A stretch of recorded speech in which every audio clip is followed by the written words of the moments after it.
ইট পাটকেল পর্ব ১-৪ বিচ্ছেদের ৪ বছর পরে প্রিয় মানুষটির হলুদ সন্ধ্যায় লাইভ পারফর্ম করছে নূর। পুরো নাম তেহজিব নূর, একজন প্রফেশনাল সিঙ্গার সে। মাসখানেক আগেই তাদের সাথে কন্ট্রাক্ট করেছে মিনিস্টার আশমিন জাইনের পিএ সানভি। সবকিছু জেনে শুনেই কন্ট্রাক্ট পেপার সাইন করেছে নূর, যে বর্তমানে স্টেজ কাঁপাচ্ছে নিজের সুরেলা গলার গান দিয়ে। তার সাথেই একদল মেয়ে গানের তালে তালে নেচে যাচ্ছে। নূরও তাদের সাথে তাল মেলাচ্ছে মাঝে মাঝে। তার দিকে রক্তচক্ষু নিয়ে তাকিয়ে আছে আশমিন, অথচ তাকে দেখে বোঝার উপায় নেই এই মুহূর্তে তার রাগ পুরো কমিউনিটি সেন্টার জ্বালিয়ে দিতে পারে। আশমিনের বাবা কিছুটা আঁচ করতে পেরে মুচকি হাসলেন। ছেলের চোখে চোখ পড়তেই গা জ্বালানো হাসি দিতে ভুললেন না। আশমিনের রাগ তরতর করে বেড়ে গেলেও সে নূরের দিকে পূর্ণ মনোযোগ দিয়ে তাকালো।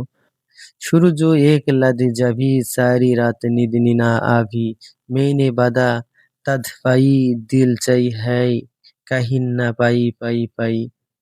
বেবি পিঙ্ক গ্রাউন্ডে নূরকে প্রিন্সেসের মতো লাগছে। হেলে দুলে যখন ড্যান্সারদের সাথে পা মেলাচ্ছে তখন আশমিনের কলিজায় আগুন লেগে যাচ্ছে। অথচ তার পাশেই তার হবু বউ বসে রাগে ফুঁসছে। তাতে তার কোনো হেলদোল নেই। তার কলিজা কয়লা করার জন্য স্টেজে হাজির হলো মেল সিঙ্গার তাসিন, যে আপাতত নূরের সাথে ডুয়েট করছে। দুজন যে খুব বেশি এনজয় করে গাইছে তা কেউ চোখ বন্ধ করে বলে দিতে পারবে। আশমিনের হবু বউ লারা এবার নিজের বেচারি মার্কা খোলস ছেড়ে বেরিয়ে এলো। কটমট করতে করতে আশমিনকে বলল, প্রাক্তনের প্রতি দরদ উঠলে উঠেছে নাকি? এভাবে তাকিয়ে কি তার রূপের সাগরে ডুব দিয়েছো? তা সবাইকে বোঝাতে চাইছো? আশমিন পূর্ণ দৃষ্টিতে তাকালো লারার দিকে। পা থেকে মাথা পর্যন্ত চোখ বুলিয়ে উপহাসের স্বরে বলল, সামনে রূপের সাগর রেখে আমি পাশে পচা ডোবা নিয়ে বসে আছি। কি দিন আসলো আমার! আমি কি ভেবেছি জানো লারা, এবার শহরের সমস্ত পচা নর্দমাগুলো পরিষ্কার করে ফেলবো, আবর্জনা সব ডাস্টবিনে ছুঁড়ে ফেলবো।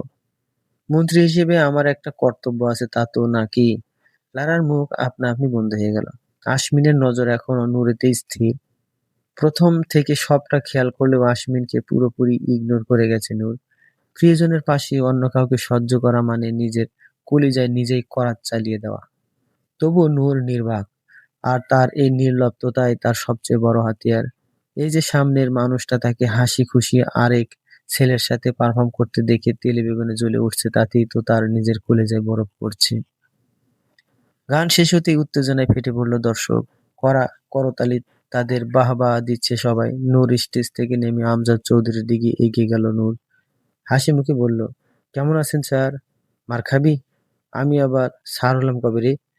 মিনিস্টার আশমিন জাইনের বাবা আপনি, স্যার না বললে গর্দান যাবে যে। ওই সব মিনিস্টার ফার্নিচার বাদ দে, ২ পয়সার মূল্য নেই আমার কাছে এসবের। আমি তোর আঙ্কেল ছিলাম তাই আছি।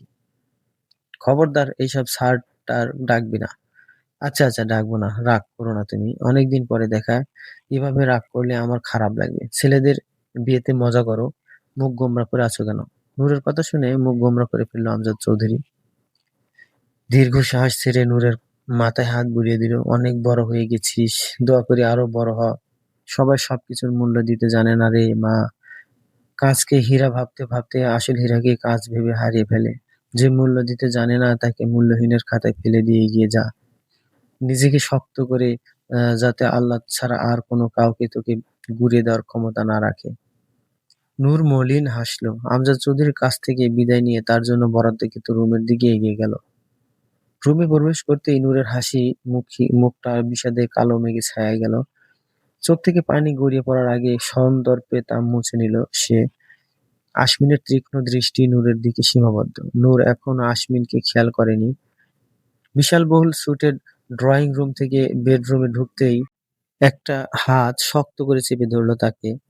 শক্ত হাতের ধাক্কায় দেয়ালের উপর আছড়ে পড়ল নূর। কয়েক সেকেন্ডের জন্য ঝাপসা হয়ে গেল সবকিছু। নিজেকে সামলে নেওয়ার আগেই সেই হাতের মালিক শক্ত করে চেপে ধরল তাকে। ভীত চোখের সামনে তাকিয়ে শান্ত হয়ে গেল নূর। আশমিন চোখ লাল করে তার দিকে তাকিয়ে, সরে দাঁড়ান মন্ত্রী সাহেব, সামান্য একজন সিঙ্গারের এত কাছে আসবেন না প্লিজ, চরিত্র দাগ লাগতে পারে। নূরের নির্লিপ্ত ভাব আশমিনের রাগে ঘি ঢালার কাজ করলো। হাতের বাঁধন শক্ত করে দাঁতে দাঁত চেপে বলল, আজকাল সিঙ্গারা সস্তা হয়ে যাচ্ছে নাকি? নাকি তাদের চরিত্রটা এতটাই নিম্নমানের হয়ে গেছে যে কেউ কাছে আসলে তার চরিত্রও খারাপ বলবে লোকে? নূর চোয়াল শক্ত করে তাকালো আশমিনের দিকে। পুরনো ক্ষত তাজা হয়ে উঠেছে। নূর তার ছেলের হাসি দিয়ে বলল, মানুষ নিজের চরিত্র নিয়ে অন্যকে বিচার করে, জানেন তো মন্ত্রী সাহেব? যার চরিত্র যেমন সে অন্যকে তেমনই ভাবে। সেসব কথা বাদ দিন, নিজের হবু বউয়ের দিকে নজর দিন। আমি এখানে আপনার চরিত্রের সার্টিফিকেট দিতে বা নিতে আসিনি। ব্যক্তিগত কোনো কথা বললে খুশি হব।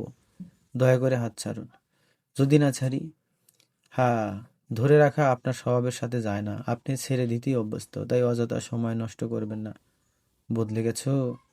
পৃথিবীটা বড় নিষ্ঠুর মন্ত্রী সাহেব। কি বিশেষ হচ্ছে না? বিশ্বাস না হলে একবার আমার জায়গায় নিজেকে দাঁড় করিয়ে দেখুন। আমার চোখ দিয়ে পৃথিবীর নিষ্ঠুরতম মানুষগুলো দেখুন, দেখবেন প্রতারকদের মেলা বসেছে। ঠান্ডা মাথায় খুন করে দিয়ে চলে যাবেন, বুঝতেই পারবেন না। আচ্ছা মন্ত্রী সাহেব, আপনি কখনো আয়না দেখেন না? চোখ মেলাতে পারেন তো নিজের সাথে? ঘৃণা হয় না এই জঘন্য প্রতারক চেহারা দেখে? বমি পায় না? আমার কিন্তু বমি পাচ্ছে। মনে হচ্ছে ঘৃণাগুলো বমি হয়ে আপনার গায়ে উগরে দিই। আপনি বরং চলে যান, অযথা সময় নষ্ট করার মানে হয়? নূর, আপনার উপরে আমার কোনো দাবি নেই মন্ত্রী সাহেব। নূর এতটাও বেহায়া না। ভাববেন না আপনার নতুন সংসারে ঝামেলার সৃষ্টি করব। নতুন অনেক লম্বা, তো জানেনই তো সেখানকার আপনার মতো প্রতারকদের পাত্তা দিতে নেই। আমার করা প্রতিটি ওয়াদা আমি পূরণ করেছি। আর একটা ওয়াদা আমি আপনাকে করতে চাই মন্ত্রী সাহেব। আমার শূন্যতায় আপনার সুখের সংসার জ্বালিয়ে রাগ করে দিব। এটা এই নূরের ওয়াদা। প্রতি মুহূর্ত আপনি পড়বেন, আপনার মনের ভিতর থাকা শান্তির শেষ বিন্দুটুকু নিংড়ে বের করে আনবো। এতদিন এই নূরের ভালোবাসা আপনাকে উষ্ণতা দিয়েছে, এবার নূরের তেজ আপনাকে ছাই করবে। নতুন জীবনের জন্য অভিনন্দন। বারান্দায় সোফায় আয়েশি ভঙ্গিতে বসে মাথা পিছনের দিকে হেলে রেখেছে আশমিন। নূরের কোনো কথাই তার উপর প্রভাব ফেলতে পারেনি। সেসব নিয়ে মাথাও ঘামাচ্ছে না সে। তার বর্তমান মাথা ব্যথার নাম হলো লাড়া। এই মেয়েটার একটা ব্যবস্থা করতে হবে। কয়েকদিনের মাথা খেয়ে দিল। কয়েকটা বিশ্রী গালি দিয়ে মাথা সোজা করে বসলো সে। সামনে কাচুমাচু করে সানভি দাঁড়িয়ে। কি বুঝে যে ওই ছেলেটাকে নিজের বিয়ে করেছে আজও মাথায় আসে না। কি বলবো বলো? আশমিনের গম্ভীর গলা শুনে শুকনো ঢোক গিল সানভি। ভয় ভয় বলল, ম্যামকে খুঁজে পাওয়া যাচ্ছে না স্যার। তড়াক করে চোখ বন্ধ খুলে ফেলল আশমিন। রক্তিম চোখে তাকাতে কাঁপাকাঁপি শুরু হয়ে গেল সানভীর। আশমিন নিজের ফোনে দৃষ্টি রেখে গম্ভীর গলায় বলল, নূর রুমেই আছে সান। অযথা আমার সময় নষ্ট না করে বাকি দিকটা সামলাও। আমি লারা ম্যামের কথা বলছি স্যার। সানভীর তাড়াহুড়ো জবাব। বিরক্তিতে কপাল কুঁচকে গেল আশমিনের। তবে চেহারায় তার বেশ রেশ মাত্র নেই। শান্ত ভঙ্গিতে শুভ্র পাঞ্জাবের পকেট থেকে রিভলভার বের করে শান্ত গলায় বলল, ওই মেয়েকে আরেকবার ম্যাম বলে এই রিভলভার একটা গুলি তোমার নামে দান করে দিব। বুঝে শুনে কথা বলবে এরপর থেকে, ঠিক আছে? তাড়াতাড়ি মাথা নামিয়ে সম্মতি জানালো সানভি। যে লোক কোল্ড ড্রিঙ্ক খেতে খেতে ঠান্ডা মাথায় খুন করতে পারে, তার দ্বারা সব কিছুই সম্ভব। প্রাণের নিশ্চয়তা থাকলে এই চাকরি সে কবে ছেড়ে দিত। এসবে এমনভাবে জড়িয়ে গেছে যে চারিদিক শত্রুর অভাব নেই।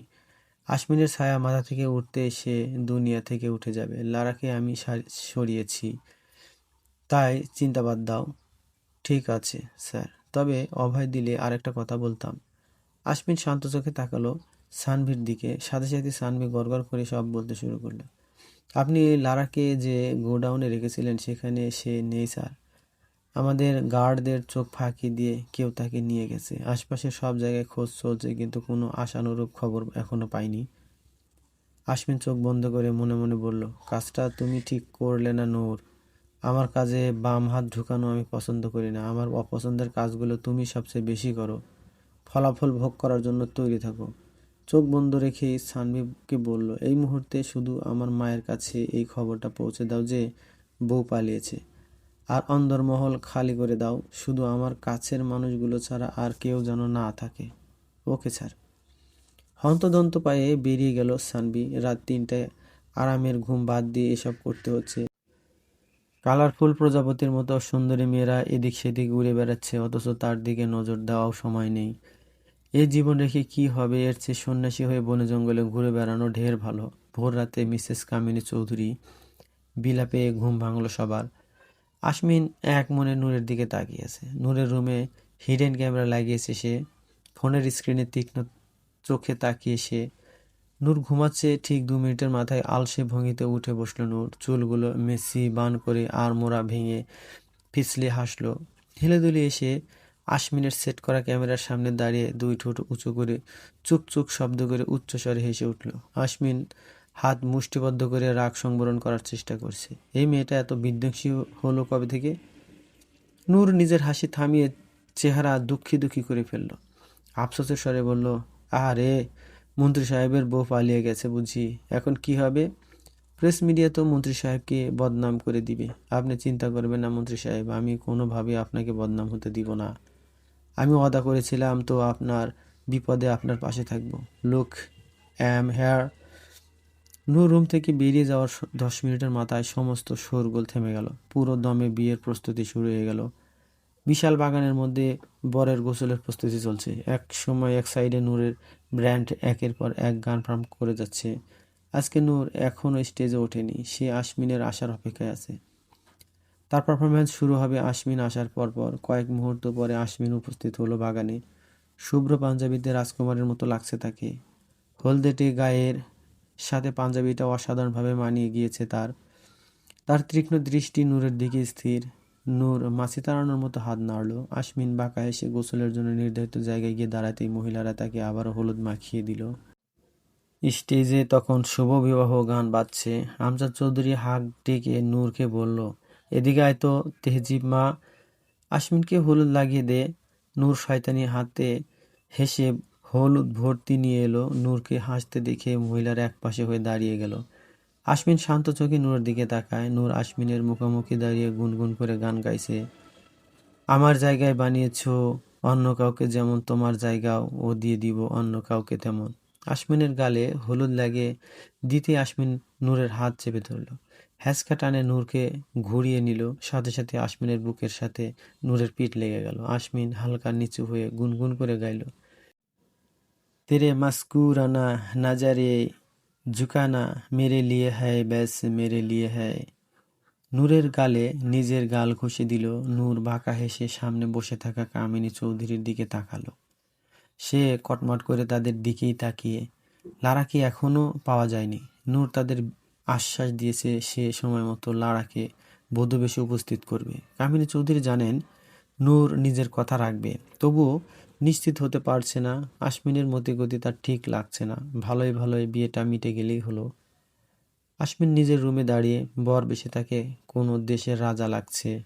কিছু একটা ভেবে শয়তানি হাসি হেসে বিড়বিড় করলো, তোমার জীবনে কাল বৈশাখী ঝড় তুলে দিব তেহজিব, ঠিক যেমন আজ আমার হৃদয়ে ঝড় উঠেছে। ঝড়ের তাণ্ডবে যেমন শুকনো ডাল ভেঙে পড়ে, ঠিক তোমাকেও সেভাবে ভেঙে গুড়িয়ে দিব। তবে তোমার মতো আমি একা ছাড়বো না তোমাকে। খুব সযত্নে কুড়িয়ে নিব বাহু ডোরে। আজ যেমন তুমি আমাকে শূন্যতার মহাকাশে ছুঁড়ে ফেলেছো, ঠিক আমিও তোমাকে আমার হৃদয়ের আস্থা করে ছুঁড়ে ফেলবো। দেখা হবে শীঘ্রই। আশমিনের চোখ মুখ লাল হয়ে গেছে। বরবেশে বসে আছে সে। পাশে তার বাবা মলিন মুখে বসে। প্রেস মিডিয়া চারিদিকে গিজ গিজ করছে। সামিয়ানার ওপাশে লারা বধূবেশে উপস্থিত। নূর সামনেই দাঁড়িয়ে, মুখে তার ক্রূর হাসি। আশমিন হঠাৎ করে খুব হাসি হাসি মুখ করে তাকালো নূরের দিকে। হতচকিয়ে গেল নূর। এর মধ্যেই কাজী বিয়ে পড়ানো শুরু করে দিয়েছে। লারাকে কবুল বলতে বলল লারা। ভীতু চোখে আশমিনের দিকে তাকালো। আশমিন হাসি মুখে তার দিকে তাকিয়ে ইশারায় কবুল বলতে বলল। লারা কাঁপা কাঁপা গলায় কবুল বলে দিল। আমজাদ চৌধুরী মুখ কালো করে ফেলল। হঠাৎ করে আশমিন চিৎকার করে উঠল, কি হয়েছে আব্বু? বুকে ব্যথা করছে? চিন্তা করো না, আমি এখনই তোমাকে হসপিটালে নিয়ে যাচ্ছি। আশমিনের চিৎকার শুনে আমজাদ চৌধুরীর হাত এমনিতেই বুকে চলে গিয়েছিল। সে এখন হতভম্ব চোখে আশমিনের দিকে তাকিয়ে। আশমিন ফিসফিস করে বলল, যদি চাও এই মেয়েকে বিয়ে করে সত্যি সত্যি তোমাকে হার্ট অ্যাটাক না দেই, তাহলে আমার সাথে এই মুহূর্তে হসপিটালে চলো। আমজাদ চৌধুরী এবার সত্যি বুকের ব্যথা শুরু হয়ে গেল। আমজাদ চৌধুরীকে যখন হসপিটালে নেওয়ার তোড়জোড় চলছে, ঠিক সেই মুহূর্তে তাদের সামনে হাজির হলো নূর। আশমিন চল শক্ত করে তাকিয়েছে তার দিকে। সানভি আমতা আমতা করে বলল, সরে দাঁড়ান ম্যাম, স্যারকে এখনই হসপিটালাইজড করতে হবে, না হলে যে কোনো সময় দুর্ঘটনা ঘটে যেতে পারে। নূর বাঁকা এসে আমজাদ চৌধুরীর কাছে গিয়ে দাঁড়ালো। কামিনী চৌধুরী তাকে ধরে বিলাপ করে যাচ্ছে। লারা ভয়ার্ত চেহারা নিয়ে পাশেই দাঁড়িয়ে। নূর আশমিনের দিকে তাকিয়ে শয়তানি হাসি দিয়ে বলল, সবাই শান্ত হন, কেউ অস্থির হবেন না প্লিজ। আঙ্কেলের গ্যাস্ট্রিকের ব্যথা হয়েছে, ছেলেদের বিয়ে বলে কথা, হ্যাভি খাবার খাওয়া এই অবস্থা, নাথিং এলস। আশমিনের সামনে গ্যাস্ট্রিকের মেডিসিন এগিয়ে দিয়ে বলল, নিন, এটা আঙ্কেলকে খাইয়ে দিন, 10 মিনিটেই ঠিক হয়ে যাবে। আপনি বরং ভালো ছেলের মতো বিয়েটা করে নিন। সুন্দরী সুশীল বউ অপেক্ষা করছে তো। বিয়েটা আপনাকে করতেই হবে মন্ত্রী সাহেব, না হলে আমার শূন্যতা অনুভব করবেন কিভাবে? আমাকে ফিরে পাওয়ার বিন্দুমাত্র আশার স্বস্তি আমি আপনার ভিতর অবশিষ্ট রাখব না। নূর তার কথার খেলাপ করে না। শেষের কথাগুলো ফিসফিস করে বলল নূর। আশমিন তার দিকে শান্ত চোখে তাকিয়ে, ভিতরে রাগে ফেটে পড়লেও বাইরে সে একদম শান্ত। নূরের দিকে তাকিয়ে বাঁকা হাসলো সে। নূরের দিকে সে বুকে ঝুঁকে ফিসফিস করে বলল, আমি একজন মন্ত্রী নূর, তোমার মতো হাজার হাজার কুটিল বুদ্ধি পিছনে ফেলে আজ এখানে এসে দাঁড়িয়েছি। তুমি এত দূর করতে পেরেছো কারণ আমি চেয়েছি। উড়ে বেড়াও, যত খুশি উড়ে বেড়াও, কিন্তু এটা ভুলে যেও না তোমার নাটাই এই আশমিন জাহিদের হাতে। উড়বে, গোত্তা খাবে, সমস্যা নেই, কিন্তু যখন সুতা টান দিব তখন আমার কাছেই আসতে হবে। তখন কি হবে নূর? তোমার মন্ত্রী সাহেব কিন্তু খুব নিষ্ঠুর, তার নিষ্ঠুরতা সহ্য করতে পারবে তো? ভেবে চিন্তে কদম ফেলো নূর, তোমার পায়ে শিকল লাগানো আমি মোটেও সময় নিব না। দাঁতে দাঁত চেপে, এ কি মন্ত্রী সাহেব, নাটাই তো সুতো ছিঁড়ে কবেই উড়ে গেছে, আর আপনি তো দেখছি খবরও রাখেন না। এত বেখেয়ালি হলে চলে? বাঁকা হেসে। দেখা যাক। নূরের থেকে দূরে দূরে চারিদিকে চোখ বুলালো আশমিন। সবাই আমজাদ সাহেবকে ঘিরে ধরে আছে। সেদিকে তাকিয়ে হুঙ্কার দিয়ে উঠল সে, সবাই এভাবে ভিড় করে আছেন কেন? সরে দাঁড়ান, গাড়ি বের করো সানবি। আর মিস তেহজিব নূর, আপনি নিশ্চয় ডাক্তার নন, আপনার দূরদর্শী ক্ষমতার বলে আব্বুর বুকের ব্যথা গ্যাস্ট্রিক মনে হতেই পারে। তাই বলে ছেলে হিসেবে তো আমি তা ধরে বসে থাকতে পারি না। কারোর খামখেয়ালি ধারণা নিয়ে তো আর বাবাকে হারাতে পারি না। আপনার কাছে হয়তো বাবার মূল্য তুচ্ছ, তবে আমার কাছে সব কিছুর চেয়ে বাবার মূল্য বেশি। আশা করি বোঝাতে পেরেছি। সানভি গাড়ি নিয়ে আসতেই আমজাদ সাহেবকে নিয়ে বেরিয়ে গেল আশমিন। নূরকে ইচ্ছে করেই এত তিক্ত কথা শুনিয়েছে সে। নিজের করা ভুলগুলো সেও না হয় একটু উপলব্ধি করুক। গর্ত থেকে যখন টেনে বের করে এনেছে তখন ঘাড়ের পাকা রগগুলো ঠিক সোজা করে দিবে। কামিনী চৌধুরী সাথে আসতে চাইলে সাথে সাথে মানা করে দিল আশমিন। এমনিতেই মেজাজ পুরো খিচে আছে, মায়ের ফেচ ফেচ কান্না এখন টোটাল সহ্য করতে পারে না সে। এর মধ্যেই বিভিন্ন চ্যানেলে ব্রেকিং নিউজ চলছে। ছেলের বিয়েতে গুরুতর অসুস্থ হয়ে পড়লেন মন্ত্রী আশমিন জাইনের বাবা আমজাদ চৌধুরী। গাড়ি চলছে আপন গতিতে। পিছনে গার্ড আর মিডিয়ার প্রায় 50টার মতো গাড়ি তাদের ফলো করছে। আমজাদ চৌধুরী রাগে চোখে তাকিয়ে আছে আশমিনের দিকে। আশমিনের তাতে কোনো হেলদোল নেই, সে এক মনে ফোন ঘেঁটে যাচ্ছে। আমজাদ চৌধুরী এবার মেজাজ হারালেন, কর্কশ গলায় বললেন, এদিকে তাকাও বেয়াদব ছেলে, বিয়ে যখন করবেই না তাহলে এত নাটক করার কি দরকার ছিল? কেমন ছেলে তুমি? বিয়ে বন্ধ করার জন্য বাবাকে হার্ট অ্যাটাকের রোগী বানিয়ে দাও। দিন দিন অসভ্য হচ্ছ। সানভি শুকনো ঢোক গিলে পিছু ফিরে আমজাদ চৌধুরী আর আশমিনের দিকে তাকালো। তা দেখে আমজাদ চৌধুরী ফুঁসে উঠল, এভাবে তাকাচ্ছ কেন? ছেলে হয় আমার, চাইলে 2-4 ঘা লাগিয়েও দিতে পারি। আর তোমাকে বলছি, বেয়ারা ছেলে, আমি কিছুতেই হসপিটাল যাব না। ফিনাইলের গন্ধ আমার একদম সহ্য হয় না, ঠিক আছে? তোমাকে নানা বাড়ি রেখে আসছি। সানভি গাড়ি ঘোরাও। আশমিনের শান্ত গলা। সানভি অসহায় চোখে তাকালো আমজাদ চৌধুরীর দিকে। আমজাদ চৌধুরী মুখ কালো করে বসে আছে। ছেলের দিকে তাকিয়ে কিছুক্ষণ কটমট করে সানভিকে হাসপাতালে নিয়ে যেতে বলল। আমজাদ চৌধুরীর চুপসে যাওয়া মুখ দেখে সানভির প্রচণ্ড দুঃখ হলো। এরকম একটা নিষ্ঠুর ছেলের পিতা হওয়ার তার মোটেও উচিত হয়নি। আশমিন তীক্ষ্ণ চোখে নূরকে দেখে যাচ্ছে, যে বর্তমানে রুমের এক কোণায় বিধ্বস্ত হয়ে বসে আছে। বিড়বিড় করে কিছু বলছেও হয়তো, কিন্তু কিছুই বোঝা যাচ্ছে না। আশমিন বোঝার চেষ্টাও করলো না। সে শুধু একমনে নূরকে দেখে গেল। চোখ বন্ধ করে রুমের এক কোণায় চুপ করে বসে আছে নূর। বুকের ভিতর অসহ্য যন্ত্রণা চেপে ধরেছে তাকে, কিন্তু সে কাঁদছে না। সে জানে আশমিনের বাজ পাখির মতো নজর এখন তার উপরেই। তাই তার সামনে কোনোভাবে নিজের দুর্বলতা প্রকাশ করবে না সে। 4 বছর আগের আশমিনের একটা কথাই তার কানে বারবার বেজে যাচ্ছে। যে মেয়ে নিজের বাবার ভালোবাসার মূল্য দিতে জানে না, সে আমার ভালোবাসার মূল্য দিবে কিভাবে? বাবার মৃত্যু থেকে যার ক্যারিয়ার বড়, সে মেয়েকে আমি আমার জীবনে চাই না। দেখা গেল আমাকে মৃত্যু মুখে রেখে সে নিজের স্বপ্ন পূরণ করতে চলে গেল। এই নূরকে আমি ভালোবাসিনি, তাই এই নূরের জায়গায় আমার জীবন নেই। Go to health your hanking dream. চোখ খুলে ফেলল নূর। বাবা নেই ভাবতেই দম বন্ধ হয়ে আসলো তার। এই পৃথিবীতে তার আর কেউ নেই, সে একা, মহাকাশের এক বিন্দুর মতো সে একদম একা। আশমিন পুরনো ঘা তাজা করে দিয়েছে তার। তার ছেলের হাসি হাসল নূর, যে তাকে তখন বোঝেনি সে আজ আর কি বুঝবে। ভালোবাসি বললেই হয় না, বিশ্বাস করতে হয়, ভরসা করতে হয়। শুধু ভালোবাসা কখনো টিকে থাকে না। আশমিন সেদিন তার বিধ্বস্ততা দেখেনি, তার ভেঙে গুড়িয়ে যাওয়া ভঙ্গ হৃদয় সে দেখেনি। সে শুধু তার ভুল দেখেছে, তাকে এত বড় পৃথিবীতে সম্পূর্ণ একা ছেড়ে দিয়েছে। সদ্য বাবা হারানো মেয়েটাকে বিচ্ছেদের যন্ত্রণা দিয়েছে। আশমিনকে আর যাই হোক ক্ষমা করা যায় না। এবার আশমিন বুঝবে ভাঙনের যন্ত্রণা কাকে বলে। আমি তোমাকে বোঝাবো নিঃসঙ্গতা কাকে বলে। ক্ষমতার খুব বড়াই না তোমার? দেখি কত ক্ষমতা তোমার। কামিনী চৌধুরী এবার বুঝবে তেহজিব কী জিনিস। মায়ের কুৎসিত চেহারা সহ্য করতে পারবে তো আশমিন জাইন? উচ্চস্বরে হেসে উঠল নূর। রুমের মধ্যে পায়চারি করে যাচ্ছে কামিনী চৌধুরী। নূরকে এখানে সে একদম সহ্য করতে পারছে না। বাইরের মেয়ে হলে কি হবে, আজ তো বজ্জাত একটা। এত বছরের সাজানো প্ল্যান কোনোভাবে নষ্ট হতে দিবে না সে। আশমিনের মতিগতি ভালো ঠেকছে না। সে জানে আমজাদ চৌধুরী কিছু হয়নি, বিয়ে বন্ধ করতে আশমিন এই নাটক করেছে। ছেলেকে হাড়ে হাড়ে চেনে সে। অনেক কষ্টে দুজনের মধ্যে দূরত্ব এনেছে। এখন কিছুতেই তাদের কাছাকাছি রাখা যাবে না। এই মেয়েকে যেভাবেই হোক বিদায় করতে হবে। লাক্সারি কেবিনে শুয়ে আছে আমজাদ চৌধুরী, পাশে সানবি দাঁড়িয়ে। আশমিন সোফায় বসে নূরকে পর্যবেক্ষণ করে যাচ্ছে। নূরের হাসি, বিষাদ কোনোটাই চোখের আড়াল হয়নি তার। দুটোর মানে সে বোঝে। সঠিক সময় আসলে নূরকেও বুঝিয়ে দিবে। বিশাল ড্রয়িং রুমে গম্ভীর হয়ে বসে আছে আশমিন। পরিবারের সবাই এখানে উপস্থিত। কামিনী চৌধুরী থতমত মুখে আমজাদ চৌধুরীর পাশে বসে। চারিদিকে পিনপতন নীরবতা। সবার দিকে চোখ বুলিয়ে ঠোঁট বাঁকিয়ে হাসল নূর। আশমিন শান্ত চোখে পর্যবেক্ষণ করছে। আশমিনের পুরো পরিবার অধীর আগ্রহী অপেক্ষা করছে আশমিন কি বলতে চায় তা জানার জন্য। লারা তার পরিবারের একপাশে বসে। আশমিন চারিদিকে চোখ বুলিয়ে শান্ত গলায় বলল, বিয়েটা ক্যান্সেল করছি আমি। লারাকে বিয়ে করব না আমি।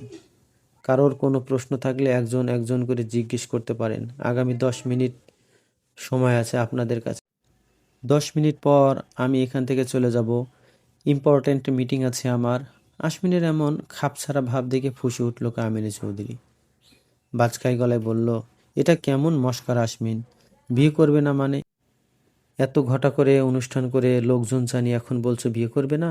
মস্করা হচ্ছে এখানে? প্রেস মিডিয়া সবাই জানে তুমি লারাকে বিয়ে করছো। সোসাইটিতে কতটা অপমান হতে হবে ধারণা আছে তোমার? বিয়ে আজকেই হবে এবং এক্ষুনি। কাজী ডাকো সানবি। চিৎকার করে কথাগুলো বলে হাঁপিয়ে উঠল কামিনী চৌধুরী। আশমিন ভাবলেশীনভাবে ফোন স্ক্রল করে যাচ্ছে। সানবি অসহায় চোখে আশমিনের দিকে তাকালো। আশমিন সেদিকে পাত্তা না দিয়ে ব্যস্ত গলায় বলল, আর কারো কিছু বলার আছে? সময় শেষ হচ্ছে। আর প্লিজ কেউ মিসেস চৌধুরীর মতো এত লম্বা পিচ দিবেন না। সময় স্বল্পতা বুঝতেই তো পারছেন। সবাই হতভম্ব হয়ে তাকিয়ে রইল আশমিনের দিকে। লারা ভীতু চোখে আশমিনের দিকে তাকালো। নূরের সেদিকে কোনো খেয়ালই নেই। সে এক মনে নুডলস খেয়ে যাচ্ছে। কামিনী চৌধুরী ক্রোধে ফেটে পড়লেন। রাগে হিতাহিত জ্ঞান হারিয়ে নূরকে টেনে দাঁড় করিয়ে হিস হিস করে বললেন, সব তোর জন্য হয়েছে। আবার কেন এসেছিস এখানে? আমার ভাইকে খেয়ে শান্তি হয়নি, এখন আমার সংসারে আগুন লাগাতে এসেছিস? বেহায়া মেয়ে, লজ্জা নেই তোর? এভাবে আর একটা মেয়ের সংসার ভেঙে দিতে বিবেকে বাঁচছে না? এই মুহূর্তে বাসা ছেড়ে বেরিয়ে যাবে। তোর অপয়া চেহারা আর দেখতে চাই না এই বাড়িতে। আশমিন চোয়াল শক্ত করে তাকিয়েছে কামিনী চৌধুরীর দিকে, কিন্তু মুখে কিছুই বলছে না সে। লারার বাবা মা মুচকে মুচকে হাসছে নূরের এই অবস্থা দেখে। নূর নুডলসের বাটিটা সানবির হাতে দিয়ে শাসনের ভঙ্গিতে বলল, খবরদার এখান থেকে খাবে না, শুধু ধরে দাঁড়াও। কামিনী চৌধুরী হাতটা শক্ত করে চেপে ধরে নিজের হাত থেকে ছাড়িয়ে নিল নূর। নূরের নখ দেখে কিছুটা জায়গা তৎক্ষণাৎ কেটে গেল। কামিনী চৌধুরী হালকা আর্তনাদ করতেই নূর নিজের ঠোঁটে আঙুল চেপে হুশ বলতেই থেমে গেল সে। নূর তার হাতটা এক ঝাপটায় সরিয়ে নিয়ে চিৎকার করে ডাকলো, গার্ডস! সাথে সাথে 20 জন পালোয়ান সাইজের লোক এসে দাঁড়িয়ে গেল নূরের চারিদিকে। নূর হুঙ্কার দিয়ে বলল, আবর্জনা পরিষ্কার করো রাইট নাও। আমার সামনে আমি কোনো আবর্জনা দেখতে চাই না। গার্ডগুলোর সাথে সাথে সোফা সহ লারা আর তার পরিবারকে বাইরে সরে ফেলল। একজন মেয়ে এসে কামিনী চৌধুরীকে ধরে নূর থেকে সরিয়ে দিল। আমজাদ চৌধুরী আশমিনের পাশে বসে তার ফোনের দিকে ঝুঁকে আছেন। আশমিন বাইক রেসিং গেম খেলছে, সে সেটা মনোযোগ দিয়ে দেখছেন। বাকি কোনো কিছুতেই তাদের খুব একটা আগ্রহ নেই। সানভি ভয়ে কাঁপছে। আশমিনের এমন হেয়ালি ব্যবহার দেখে নূরের রাগ তরতর করে বেড়ে যাচ্ছে। হাতের থেকে ফোনটা নিয়ে সাথে সাথে সমস্ত শক্তি দিয়ে দেয়ালে ছুঁড়ে মারল। সানভি আর্তনাদ করে বলল, কি করলেন ম্যাম? এতে গুরুত্বপূর্ণ ফাইল ছিল। I don't care. দাঁতে দাঁত চেপে কামিনী চৌধুরী পারছে না নূরকে কাঁচা চিবিয়ে খেতে। আমজাদ চৌধুরীর দিকে কটমট করে তাকিয়ে বলল, বসে বসে তামাশা দেখছো? আমাদের গার্ডদের ডাকো, এই মেয়েকে এখানেই মেরে পুঁতে দিব। আমাকে পাওয়ার দেখানো হচ্ছে? এই কামিনী চৌধুরীকে? আশমিন, চুপ করে বসে আছো কেন? পুলিশকে কল করো, এক্ষুনি জেলে ভরবো আমি। আশমিন হালকা বিরক্তির চোখে তাকালো নূরের দিকে, যে এই মুহূর্তে চোখ দিয়ে তাকে ভস্ম করতে ব্যস্ত। আশমিন ইশারা করতেই গার্ডগুলো কামিনী চৌধুরীকে ছেড়ে বাইরে চলে গেল। মিসেস চৌধুরীকে নিয়ে ভিতরে যাও। মেয়ে গার্ডটা আশমিনের কথা অনুযায়ী কামিনী চৌধুরীকে জোর করে ভিতরে নিয়ে গেল। আশমিন আমজাদ চৌধুরীর দিকে তাকিয়ে শান্ত গলায় বলল, তুমি কি ছেলে আর ছেলের বউয়ের রোমান্স দেখতে চাচ্ছ? আমজাদ চৌধুরী চোখে রাঙিয়ে তাকালো আশমিনের দিকে। মেয়েকে রাগ দেখিয়ে বলল, বাবা হই তোমার, অসভ্যের মতো কথা বলছো কেন? আমি তোমার মতো ম্যানার্সলেস নই। আমজাদ চৌধুরী হনহন করে চলে গেল ভিতরে। আপাতত বউকে ঠান্ডা করতে হবে। সানভি এখনো নুডলসের বাটি নিয়ে দাঁড়িয়ে, যাবে কি থাকবে সেই দ্বিধায় ভুগছে। আশমিন সানভিকে কিছু একটা টেক্সট করতে সানভি নুডলসের বাটি রেখে গন্তব্যের দিকে চলে গেল। আশমিন কয়েক কদম এগিয়ে নূরের সামনাসামনি দাঁড়ালো। সারা শরীরে চোখ বুলিয়ে ঠোঁট উঁচু করে শীষ বাজাতেই নূর বাঁকা হাসল। মনে মনে কপাল কুঁচকালেও উপরে স্বাভাবিক থাকলো আশমিন।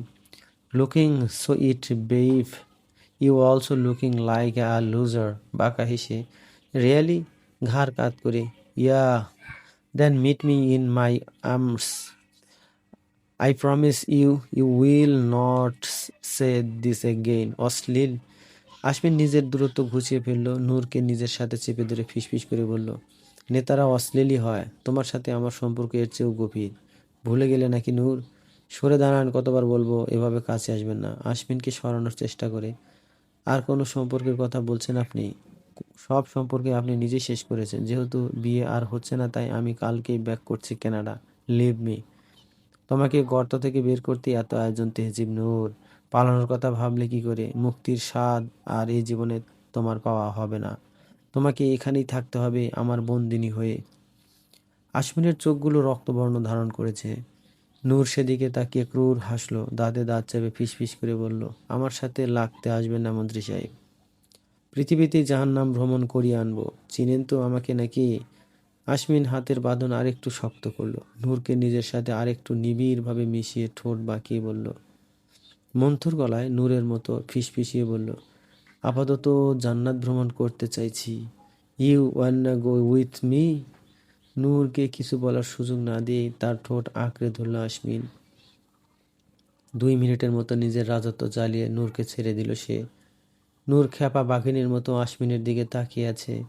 আশমিন ভাবলেশহীনভাবে হাই তুলে আড়মোড়া ভাঙতেই নূর আশমিনের পাঞ্জাবির ঠিক 2 ইঞ্চি উপরে গলার নিচে দাঁত বসিয়ে দিল।